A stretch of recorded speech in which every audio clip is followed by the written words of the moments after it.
Today on our 2017 Ford Escape, we're going to take a look at and show you how to install the Etrailer Custom Fit Class 3 trailer hitch receiver. Part number is E98866. Now here's what the hitch is going to look like installed on your Escape.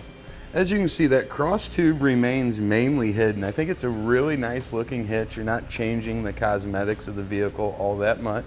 It's a Class 3 hitch, so that means it has a 2" by 2" receiver tube opening. That makes it very, very versatile. Bike racks, cargo carriers, ball mounts, just about any type of hitch accessory that they make is probably going to come in a Class 3 variety. And to hold all those items in place, we're going to use the 5/8 diameter pinhole. You want to choose a Class 3 rated accessory, but regardless of what type you choose, whether it's just a standard pin and clip, a locking hitch pin, or anti-rattle device, should have more than enough room there to make that happen. See, we've got safety chain connection points here on the bottom. This is a rounded steel stock style. Should have more than enough room to get whatever size chain connected you might want. Now the hitch offers a 350-pound tongue weight rating. That's the maximum downward force we can put at our receiver tube opening. And it has a gross trailer weight rating of 3,500 pounds. That's the total weight of your trailer, anything you might load up on it. It is also rated for use with weight distribution. When using weight distribution, the tongue weight rating goes up to 500 pounds and your gross trailer weight's going to go up to 5,000 pounds. But definitely check the owner's manual on your Escape to see what it's rated for and don't exceed that. Now a few measurements that are helpful when selecting your ball mount bike rack or hitch cargo carrier will be from the ground to the inside top edge of the receiver tube opening. We've got about 14¼ inches. Then from the center of our hitch pin hole to the outermost edge of our bumper, it's about 4 inches. Now to begin your installation process, we need to get the exhaust down. That's going to give us access to our mounting locations. We've got 2 hangers, one's going to be on each side. In those hangers you'll see 2 bolts, one here and one here. We want to remove both of those. We use a 13mm socket. And we've got different bolts to replace these with, so you want to hang on to them in case you ever remove your hitch. But you're going to set them aside. These won't be reused. We'll do the same thing over here on the driver's side. Now if we follow this exhaust tube up, we're going to go over this cross member. There's an exhaust hanger right up there we want to also separate. And to help get that off, we're going to use a little bit of spray lubricant here. And then we can use a big screwdriver to kind of pop that off.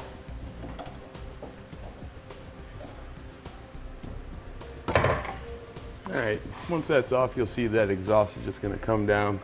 It'll rest on that cross member here. Now here on the driver's side, we've got this small fastener at the very front of our heat shield.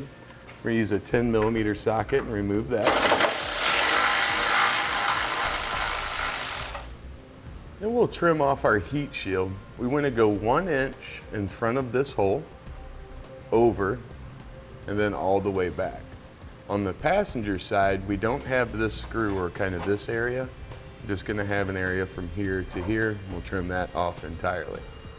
Now to do this, we're going to use just some aviation shears, 10 snips. I think it's probably a little too thick to use scissors, but anything heavier duty will work for you. Now once we've got that trimmed, we'll reinstall that nut on the front side. Just looking to access this hole, so we've got plenty of room. Now this is our access hole we're going to use to get our hardware in place. What we have is a square hole spacer block here. You see that's going to go in fairly easily. This is what we need to open it up a little bit for. So we're just going to notch it out. Notch there, kind of the same thing here. That should give us enough room to get our bolt up and in. We're going to use a little cutoff wheel here to do it. You could also kind of get a file in there and just work back on the edge.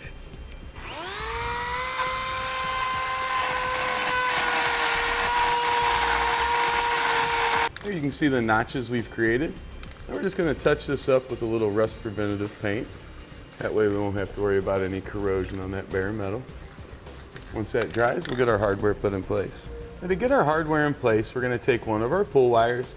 We've got 3 attachment points. We've got this one, and then there's one right here on the side of the frame. We're going to start with that one. We'll place the pull wire in. We're going to direct it towards the hole we enlarged. See, it's going to come down and out. Put on our spacer block. I'm going to thread on one of the carriage bolts. Feed these in separately.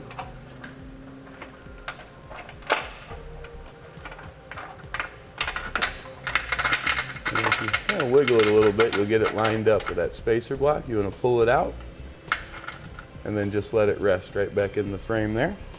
Do the same thing for this one here.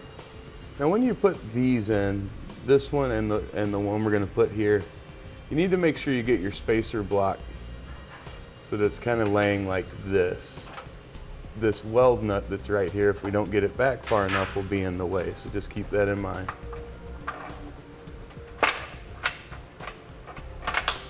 I want it to come through just like that. And with your pull wires, you can leave these attached or take them off on the ones that hang down in the bottom. You just need to be careful when you lift the hitch in position that you don't push them back up inside the frame rail, because then you'll have a challenge getting them back out. Now for the forward attachment point there, this is going to be a reverse pull wire. So we're going to thread the bolt and block on first, like that. Place the bolt up and in, place the block up and in, and then you just pull that down and through, just like that. Now you want to head over to the passenger side and you're going to do the exact same thing there. Now with the help of an extra set of hands, we're going to get our hitch lifted in position. Kind of guide the passenger side in first. Get it over. Then we'll bring our driver's side up and over the exhaust. Just be careful of your fascia, you don't want to hit it. Now as we bring it into position, we want our side pull wire to go through this. You want to keep a little bit of tension on it as you push it up in place.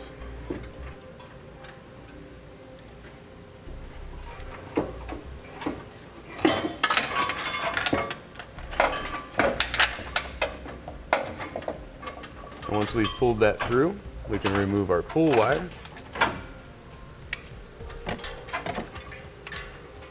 And we want to thread on one of our flange nuts.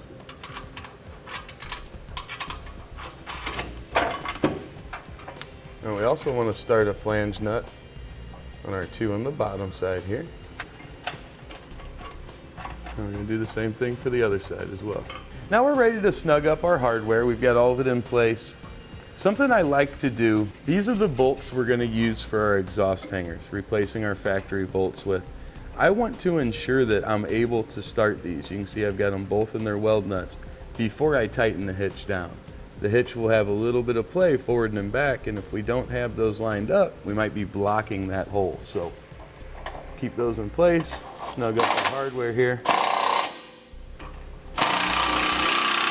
The nuts here are going to require an 11/16 socket. We'll do the same thing over on our passenger side as well. Now the torque specs will be listed in your instructions. You want to be sure you get all 6 of them torqued down properly.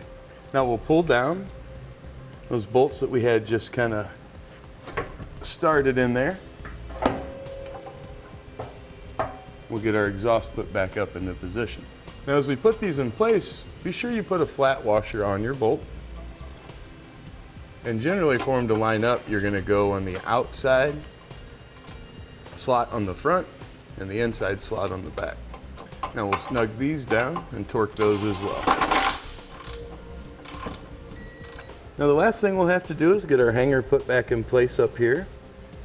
If you need to, you can always hit it with a little bit more spray lubricant. And that'll complete our look at the Etrailer Custom Fit Class 3 Trailer Hitch Receiver, part number E98866, on our 2017 Ford Escape.